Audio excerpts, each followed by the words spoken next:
Come on. ಈ ಮಿಸ್ಟೇಕ್ಸ್ನ ವಿಜಯ್ ಮಲ್ಯ ಅವ್ರು ಮಾಡಿಲ್ಲ ಅಂದಿದ್ರೆ ಇವತ್ತು ಯಾರೋ ಬೇರೆ ದೇಶದಲ್ಲಿ ಕುಂತ್ಕೊಂಡು ತನ್ನ ಸ್ವಂತ ಸ್ಟಾಫ್ಸ್ಗೆ ಸಾರಿ ಕೇಳೋ ಅವಶ್ಯಕತೆ ಇರ್ತಾ ಇರಲಿಲ್ಲ.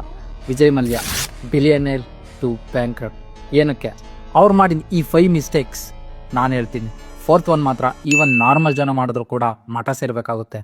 So don't miss this. Mistake number 1, ದುಡ್ಡಿಗೆ ಲಿಮಿಟ್ ಇಲ್ಲ ಅನ್ಕೊಂತಾರೆ ಆ್ಯಂಡ್ ಒಂದು ಚೂರು ಕಂಟ್ರೋಲ್ ಮಾಡ್ದಲೆ ಮಿಕ್ಕಿ ಮೀರಿ ಸಾಲ ಮಾಡ್ತಾರೆ. ಅದು ಎಷ್ಟು ಗೊತ್ತಾ?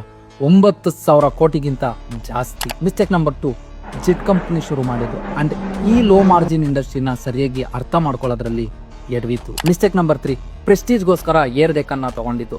₹1 ಪ್ರಾಫಿಟ್ ನೋಡಲ್ಲ and that is the one of the biggest Ramu ಅವ್ರ ಲೈಫಲ್ಲಿ ಅವ್ರು ಮಾಡಿತ್ತು. Mistake number 4, personal life trend strong ಆಗಿದ್ರು ಬಿಸ್ನೆಸ್ಸಲ್ಲಿ ಕ್ರೈಸಿಸ್ ನೋಡ್ತಾರೆ.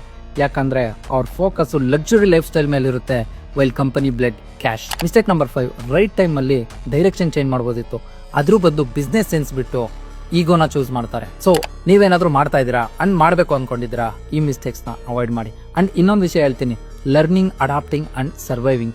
ಈ 3 ನಿಮಗೆ ನಿಮ್ಮ ಫೇಲ್ಯೂರಲ್ಲಿ ಆ್ಯಂಡ್ ನಿಮ್ಮ ಸಕ್ಸಸ್ಸಲ್ಲಿ ಎರಡರಲ್ಲೂ ನಿಮ್ಗೊಂದು ಚಾನ್ಸ್ ಕೊಡುತ್ತೆ ಅನ್ನೋದನ್ನು ಮರಿಬೇಡಿ. ಸೇವ್ ಮಾಡ್ಕೊಳ್ಳಿ ಆ್ಯಂಡ್ ಶೇರ್ ಮಾಡಿ.